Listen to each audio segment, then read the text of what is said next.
Today, we are going to make some grass. No, I'm not in Colorado, so it's not going to be that kind of grass. It's our techniques that are so simple and sensible, your modelers will practically build themselves.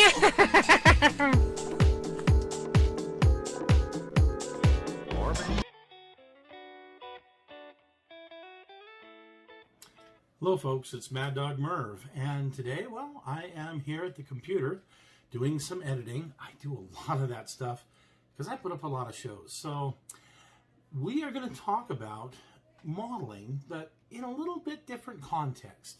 So a lot of us, we build our models, we put them on the shelf, we look at them, we admire them. Sometimes we put them in boxes, sometimes they get destroyed, sometimes we don't see them for years. And sometimes we'll put them on display like at the hobby shop, which is kind of a fun thing to do, or we'll take them to a model contest and we'll compete with them. Well, every once in a while, some of us will take our models and put them on display at a museum or some other event that that requires the use of models. Usually it's the military stuff, usually, but not always. This that we're going to talk about today is a little bit different from all of that. I've had a few opportunities to actually use my my modeling skills to build things that would be a centerpiece.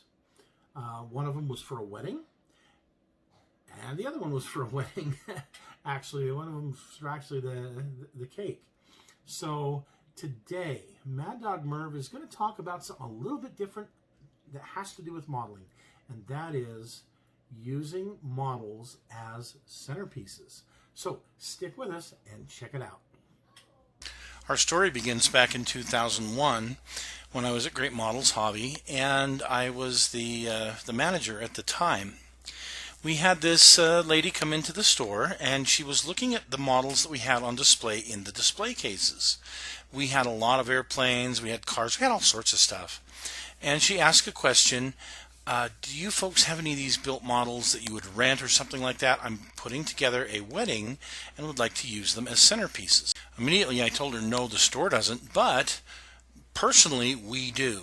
We being myself and my very good friend Larry Wells, who at the time we were thick as thieves. He was a single guy, and we spent an enormous amount of time together. We spent most of our waking hours together. We got into a lot of mischief, and we had a lot of fun and a wonderful amount of adventures together. Larry, just a great guy. But eventually he wanted a family and he got married, and well, sometimes, and that's much more important than, hanging out with your buddies. But Larry was a member of the Western Military, or he still is, Western Military History Association. You see him here on the left-hand side.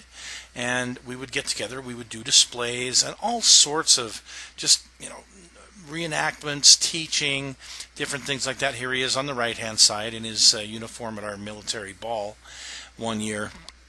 Anyway, Larry and I decided we could do this. We could get together and we could use models that we had, and we could, rent it to this gal and do these centerpieces. Well, I put together this business card for our, quote, little business that we had. We did a few things with this particular business.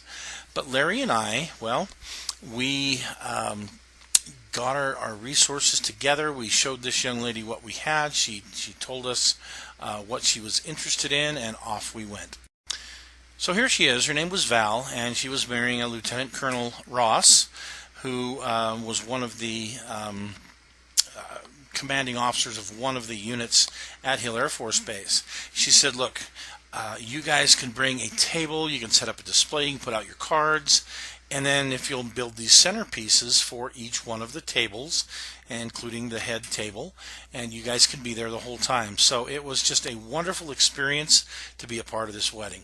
And you can see some of the aircraft we had on our display table and the book of the different aircraft that we had available, our banner, things like that. So we were back in those days, we were actually pretty organized for an event like this. We set up at 1 p.m., The wedding was at 4 p.m., the reception, all that kind of stuff, and man, it was just so much fun. So here's the room. You can see the centerpieces we have, the Bell X1 right here in the foreground, but other displays we had for each and every one of the table, including the the master table, and we got to eat the hors d'oeuvres and all that kind of fun stuff. Man, what a great way to live. So this was Larry's B-47 in 72nd scale that was at the head table. We wanted a jet bomber because apparently that's what he was. He worked with the bomber aircraft that were up there. These were mine. These were 1/200 scale B-52G and H that we put into this little display here for one of the centerpieces. You saw the Bell X1 earlier. We had this Larry's B-29 in 72nd scale that was one of the centerpieces as well. Just wow. I look at this now and I go, wow, this was a pretty neat thing to have at a wedding. She was a pilot, a private pilot, and of course he was an Air Force pilot. Gabby's P-47. So needless to say, the whole thing was a real hit. And we enjoyed doing it. We didn't do a whole lot more of this type of stuff. We did other displays, but it was definitely something that was a great experience. And look, you can use models, for for a wedding. So speaking of weddings, my daughter Amber, beautiful man. I got some beautiful daughters. I don't know how that happened. I'm such an ugly cuss, but anyway, my beautiful daughter Amber is getting married, and she says, "Dad, I've got an idea for something really unique for the cake topper," and she draws it up, and she sends me this picture. So they've got their colors, which are purple and green and some black as accent. But she wants me to build a tank and put it on the top of the top layer of the cake. And, well, she wanted more of a World War II looking tank in camouflage, and she wanted a couple figures like a bride and groom. So I said, kiddo, I think I got just exactly what you're after. So recently on the channel, we have reviewed this particular Panther, the Panther A type, early type, and I'm more of a Panther G kind of a guy, so this would be perfect to do what I'm going to do, which is build it for the cake topper. So for the camouflage pattern, I've decided to go with the NATO tricolor camouflage, and I'm going to replace 2 of the 3 colors with something similar, but I think just enough to match what's going to go on with the wedding, but still look good. So the first change will be the base color. We are going to use TS43 by Tamiya, and it is racing green. This is going to be our green for the wedding. This will be the base that I spray everything on the tank. Next, I'm going to use some Hobby Color number 49 violet, and I'm going to tint it with just a little bit of their red to get the color that I want, and then of course just black. Now my daughter had sent me a sample of the color that I needed to match, so I started experimenting a little bit to get what I really wanted. I don't have a picture of just the tank overall green. I mean, it was just green. But here is the first attempt at the violet, and it matches pretty close to what she's after. So now I'm going to try to kind of loosely follow that NATO tricolor scheme at least. And we'll start with the violet, which is replacing the brown. And yeah, so far pretty good. I'm okay with this. And then we're going to add a NATO black, which is kind of a very dark gray. And I wind up not liking this quite so much. I think I'm going to darken that down just a little bit. But there we are. And the tank itself, we just need to do all the finishing painting on it now. The tracks, the Pioneer tools, and then we'll give it a wash and we'll dry brush it. So my bigger concern was the bride and groom, and I found that ICM had this World War I set that had this nurse that I thought, this kind of looks like a veil, and I think this will work for a 40s wedding dress-ish, kind of. So we're going to try this. It was the closest thing I could find in this scale. And for the gentleman, the groom, well, you see the guy on the far right-hand side there with the hat? Well, he's the one that we have chosen for the Groom.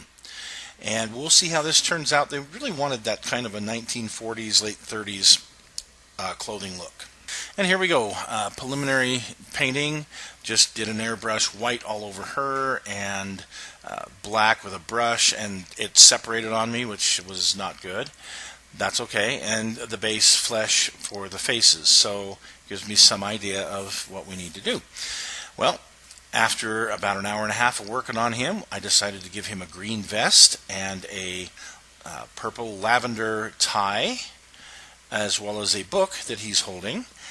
And I like him. I like how this guy turned out with his, because he's got kind of a brown beard, the Groom. And I think this is going to be okay for the wedding topper. Notice that book says vows on it.